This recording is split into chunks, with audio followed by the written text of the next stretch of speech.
வீட்டில் தனிமையில் இருந்த பெண்ணை கொலை பண்ணிட்டு எஸ்கேப் ஆன வாலிபரை போலீசார் சென்னையில வைத்து அதிரடியா கைது செஞ்சிருக்காங்க. காதலியிடம் பேசுவதற்கு புதிய செல்போன் வாங்க காசு இல்லாததால் இளைஞர் செய்த கொடூர செயல் இது. போலீசாரால் கழுத்தை பிடித்து காவல் நிலையத்திற்குள் இழுத்துச் செல்லப்படும் இந்த ஆரஞ்சு டிஷர்ட்டை பார்த்து சாதாரணமாக நினைத்துவிட வேண்டாம். காதலியிடம் கடலை போடுவதற்கு புதிய செல்போன் வாங்க காசு இல்லாததால் பக்கத்து வீட்டில் வசித்த நடுத்தர வயது பெண்ணை அடித்துக் கொன்று நகையை ஆட்டையை போட்ட கொடூர கொலைகாரன் இவர். ஆம், திருவள்ளூர் மாவட்டம் ஊத்துக்கோட்டை அடுத்த சூளைமேனி பகுதியைச் சேர்ந்தவர் சுகுணாகர் என்பவரின் மனைவி சரஸ்வதி. 55 வயதான இவருக்கு 2 மகன்கள் உள்ளனர்.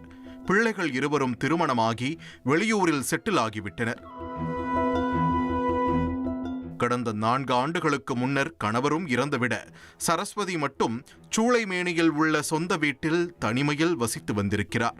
அந்த வீட்டில் உள்ள மற்ற போர்ஷன்களில் வாடகைக்கு சிலர் குடியிருந்து வருகின்றனர். இந்த நிலையில்தான் சம்பவத்தன்று சரஸ்வதிக்கு பிள்ளைகள் போன் செய்துள்ளனர். ஆனால் அவர் எடுக்கவில்லை. உடனே வீட்டில் வாடகைக்கு இருந்த டெனன்ட் மூலமாக அம்மா என்ன செய்கிறார் என்று பிள்ளைகள் பார்த்து வரச் சொல்லியிருக்கிறார்கள். இதனையடுத்து கீழ் வீட்டில் வசித்து வந்த வாடகைதாரர் சரஸ்வதியை பார்க்க மேல் வீட்டிற்கு சென்றுள்ளார். அப்போதுதான் அவருக்கு காத்திருந்தது பெரும் அதிர்ச்சி.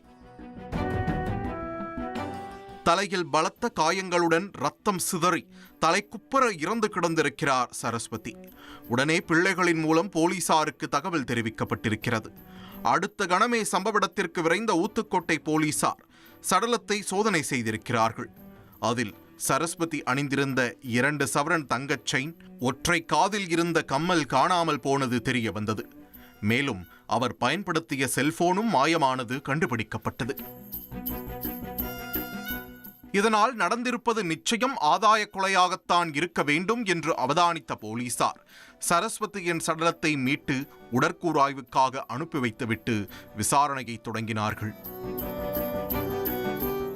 காணாமல் போன சரஸ்வதியின் செல்போன் சிக்னலை ஆய்வு செய்ததில் கடைசியாக அந்த போனில் இருந்து 2 பேருக்கு பேசியதும் பின்னர் செல்போன் ஸ்விட்ச் ஆஃப் செய்யப்பட்டதும் கண்டுபிடித்தனர்.